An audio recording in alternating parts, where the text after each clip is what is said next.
Welcome back to Colbert on Golf. Jim Colbert joining us now. Let's talk about the PGA Tour. And I think one of a lot of fans, golf fans' favorite players is Jim Furyk. I think sometimes they will look at his swing and say, okay, there might be a little bit of a flaw in there. Maybe he's a little bit of an overachiever. People identify with those things. Jim Furyk, a very popular player for quite some time in the United States, but he hadn't won in 5 years, was still ranked number 10 in the world, amazingly. He gets a win this past weekend. What can you tell me about Jim Furyk and his game, and is he one of those guys that's maybe made the most out of what he has?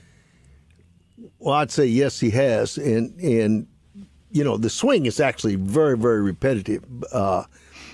He doesn't have the length that a lot of the modern players have. This would be his most difficult win ever, even more than when he won the U.S. Open, I believe, in Chicago. He's played so well, and he's lost a couple tournaments. He's gotten beaten, you know, when he's playing as good as he can and somebody goes crazy. So it's been almost 5 years since he's won, and he's had probably 10 to 12 chances when he has the lead starting out on Sunday, maybe 15 times, and hasn't been able, you know, to get the victory. So yesterday he won the tournament. I mean, this Merritt, you know, birdied 18 at the time, and then Merritt birdied 18 again, and he had to make about a 10-footer to tie. Furyk did. And then they go out and play 17, and Furyk still had to make about a 10-footer. And like the announcer said, about a foot from the hole, Furyk dropped his putter on the green and raised his arms. I had never seen that before. That's how excited he was. Yeah. He actually just dropped the handle, and, I mean, you know, I've seen stranger things happen. Yeah, and he gave the quote that we hear a lot in sports, losing – it's another take on losing hurts a lot more than winning feels great. And he said, you know, I'd been sitting here thinking that, you know, losing sure hurts a lot more than winning. But after he won, he says, I'm reconsidering that right now. This win feels so good that maybe that's better. And then maybe it's his last win, maybe it's not. But it must have just been a great feeling for him. Well, actually, I don't think it's his last win because he's still playing quite well. And now that he's pushed the peanut over the hill, you know, recently, I would think he'd have a really good year. You remember, I mean, he won the FedEx Cup. You know, that was a little $10 million. Yeah. You know, Nice. And, you know, the last hole was 238-yard three-par. He needed a par, and he did. Yeah. He got up and down the bunker, as I recall. Mm-hmm. So he's always been a good competitor, and he didn't lose a lot of these tournaments he had the lead in. You know, somebody just ran over him. How frustrating is it for players like Furyk, or even yourself and Tom Watson, who made the cut this week on the PGA Tour, second oldest player to ever do that? How frustrating can it be when there's such a premium on length? Because I know your game very well, and I know if you could drop the ball out where the regular Champions Tour, where those guys are hitting it, if you could drop the ball right there, you'd still be playing with all those guys cashing big checks. I don't think there's any doubt about it. So is there too much of an emphasis in professional golf on length off the tee? Well, you know, Hilton Head's usually the great medium, the mark of a course that's not that long. But it rained every day. So they were playing lift, clean, in place. Mm-hmm. And that meant when the ball hits in the fairway, it stays in the fairway. They can wipe the mud and tee it up, you know, with their hand on the grass.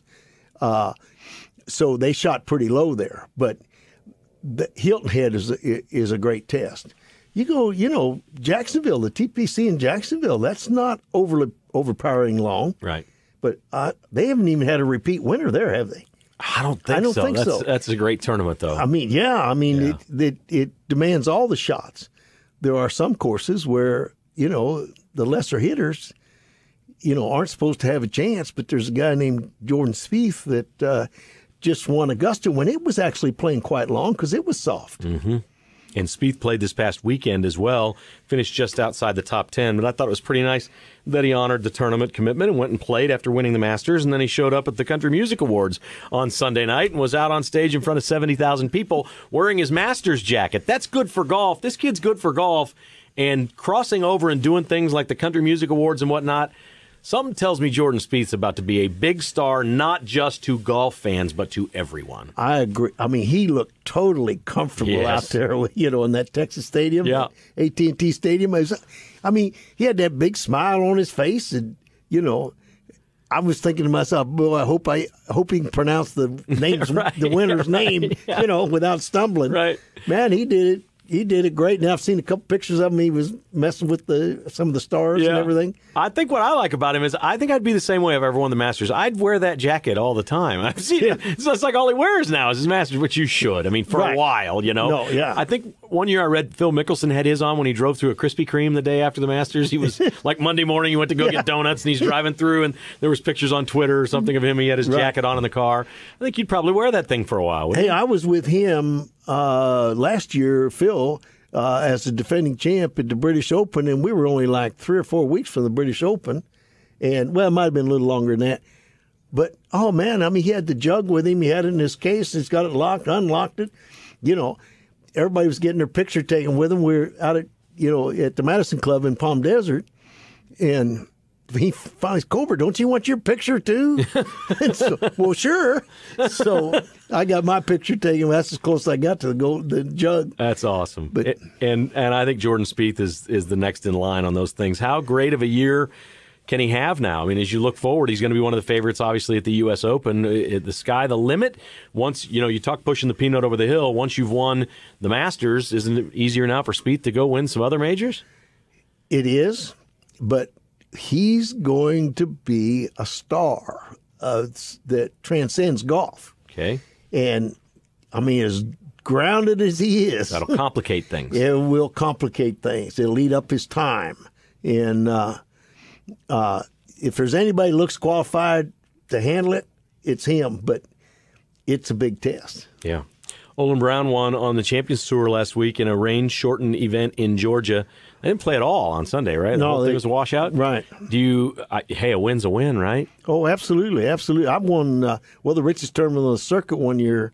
I won it after 2 rounds. But when we teed off on Sunday, on the 3rd round, they said when we teed off in the 2nd round, they said we're probably not going to play tomorrow. The forecast is terrible. So we just want you to know this could be it. And I'm sure they did the same thing down there. So did Saturday feel like Sunday when you were doing that? Oh, yeah. Everything you did, you were approaching it. This is it. Oh, yeah. Oh, yeah. I mean, I had to get up and down for a 1-shot lead on the last hole, chip with an 8-iron and a 1-putt deal. So then everybody arrives at the course the next day and you just wait, or do they sometimes decide on Saturday night or early Sunday morning? No, we waited till, it was at least noon. Okay. Noon or 1 o'clock. And then they say, it's over, Colbert. Here's your trophy and your check. How good is that? That's good. That's good. Real good. I was saying rain, baby, rain. Just bring it. Do you say that out loud around the other players, or are you just thinking it?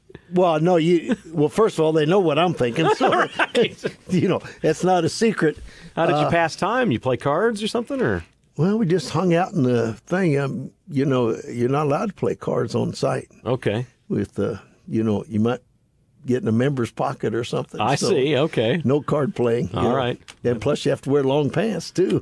That's my big test going to Branson, see if I can get a ball with long pants on. It's been a while, hasn't it? Yeah. Once a year? Is that exactly. the way well, that means you're playing in good weather all the time. I guess right. That's certainly a good thing, right? Right. All right. Very good. Jim Colbert here. You're listening to Colbert on Golf. We've got much more coming right up. You're listening to Colbert on Golf, built by Midland Exteriors. Online at MidlandExteriors.com.